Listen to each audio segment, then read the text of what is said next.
Today in the 5-minute saltwater aquarium guide, these tanks are going to evaporate water. There's a right way and wrong way to deal with it, and nearly every reefer I've met, including myself, did it wrong day one.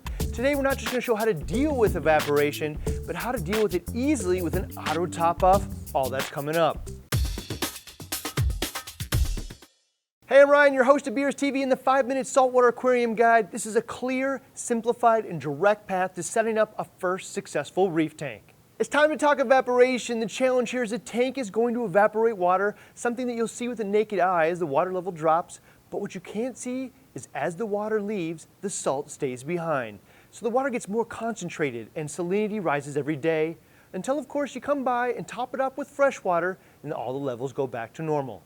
So today you'll hear what kind of water to use to top off the tank, how often to do it, and probably the single most common system upgrade, the auto top off, which does all of that for you. Some are better than others, so we're going to share which is the right one for these tanks. This is the part that most reefers get wrong day one. For some reason, it just seems like you should top off a saltwater tank with salt water, but that's not the case. If you do that, you're going to increase the salinity every time you do it. Keep in mind that when water evaporates, it's just water leaving the tank. All the salt stays behind in the tank. So when you replace the evaporated water, commonly referred to as topping it off, this is done with fresh water, preferably purified RODI water. As to how often to do it, well, in tanks like these, they'll probably evaporate a half a gallon a day, so a few gallons a week. With forgiving corals like these, you can probably get away with once a week. But I'd say better practice is probably a couple times a week.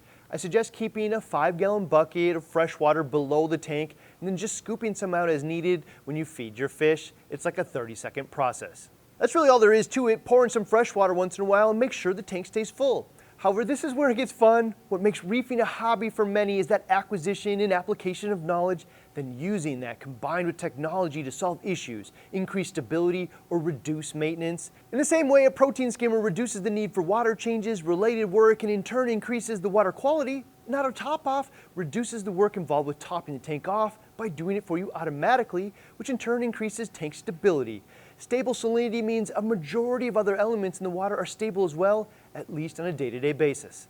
An auto top-off looks like this, just a water level sensor, either optical eye or float switch, which recognizes some water evaporated and then turns on a pump to replace it.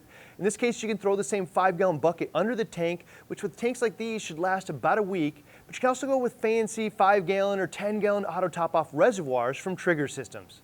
As to which ATO is best, I'm going to give some very direct advice here. This is one of those rare instances where one of the more costly options is also the most popular by a magnitude of 2 to 3x. The Tunes oscillator just has been adopted by the reefing community as the most trusted and reliable option. Trust is important because if they get stuck on, they can flood the tank and your floor with water.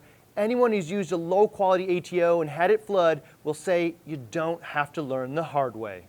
I've personally been using the oscillator for over a decade. It's what the BRS team here uses on easily exceeding 100 plus tanks over the years, and we've never seen one fail in the on position. With any ATO, sometimes a dirty sensor can fail off, but I've never experienced a Tunes oscillator getting stuck on, which is a real concern. The combination of optical sensor backed up with the mechanical float, backed with an internal timer, and ability to tune the pump speed just works. This is one of those specific pieces of gear that almost everyone ends up somewhere in their reefing journey, so you can actually save some money by starting here. My suggestion is just top off by hand until it fits the budget. However, if you want to save some money, the Tunes oscillator also has a nano version, which is half the cost and good for tanks up to about 50 gallons like these two. The nano doesn't have an optical eye, but maintains a float switch and the timer backup that turns it off if it detects it's been running too long.